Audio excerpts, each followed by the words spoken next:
Located just a few meters away from the Manila Cathedral and Palacio del Gobernador, Fort Santiago is one of the most significant historical sites in Manila.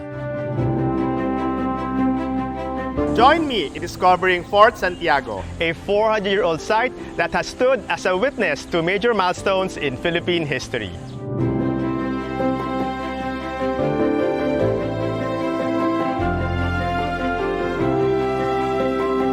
We begin at Plaza Moriones, this open, expansive space that greets visitors upon entry at the fort. Here are numerous structures, including the Baluartillo de San Francisco Javier. It served as one of the walled city's seafront defenses and storage chambers in the Spanish colonial era. During the Second World War, it was turned into a prison cell by the Japanese military. Today, it houses the Intramuros Visitor Center and several shops. This is a reducto, an independent structure outside the walls that serves as the first line of defense. It also functioned as a storage for ammunition and food supply. Today, it houses the shrine of Our Lady of Guadalupe. We return to Plaza Moriones, one of the many plazas or open spaces in Intramuros.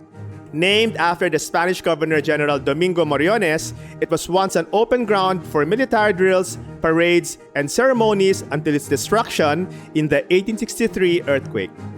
The U.S. Army then took over and used it as a barracks. Now, it's an open space where events and activities in Intramuros are held. Across the plaza is the Almacenes Reales or Royal Warehouses. This was a storehouse for goods unloaded by ships at the river gate during the Manila-Acapulco galleon trade. The unreinforced stone arches, which originally supported the second floor, remain intact, a testament to the durability and timelessness of traditional architecture. Then, in this area remains the soldiers' barracks. During the Japanese occupation, former Philippine President Elpidio Quirino was imprisoned here for 16 days. This space is also used as an exhibit area by the Intramuros administration.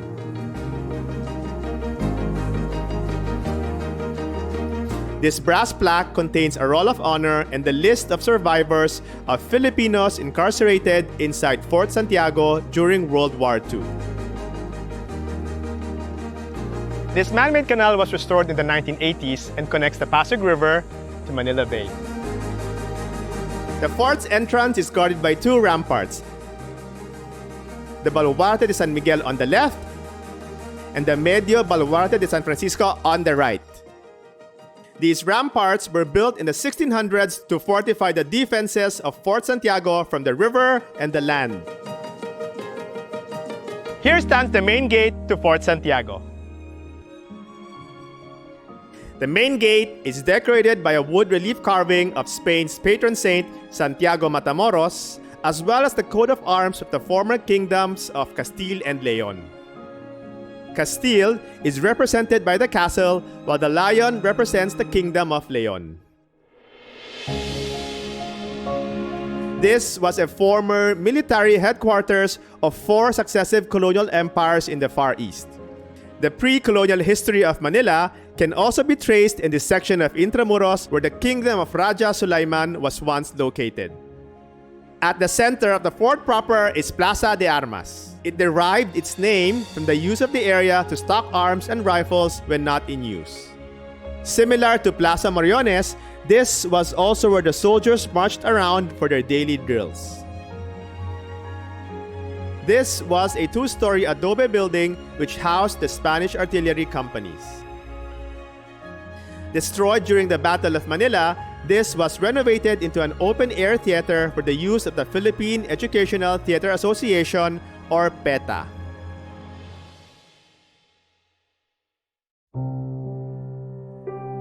The main room of the soldiers' school was converted into a chapel cell for Jose Rizal, who was transferred here after 56 days of imprisonment at the soldiers' barracks. According to the National Historical Commission of the Philippines, it was here where Jose Rizal married Josephine Bracken.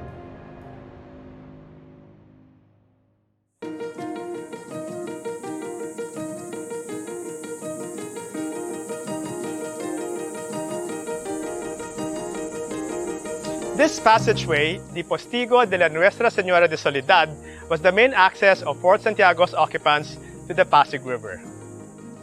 The promenade was rehabilitated by the Intramuros administration and is now a riverside park.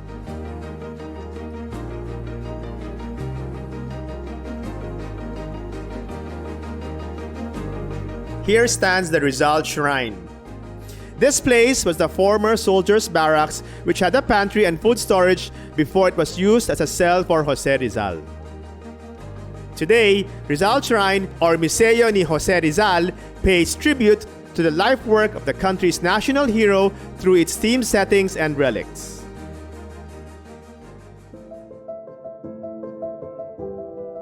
Now, we enter the dungeons.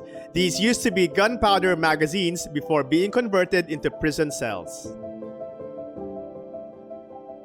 After the Battle of Manila in 1945, 600 decomposing bodies of prisoners were found here.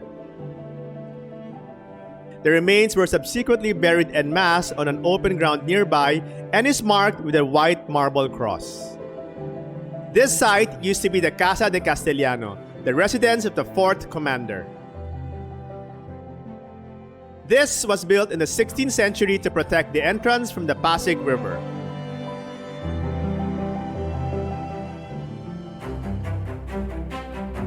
The ground floor of the Baluarte de Santa Barbara has recently been converted to an educational facility known as the I Make History Lego Education Center.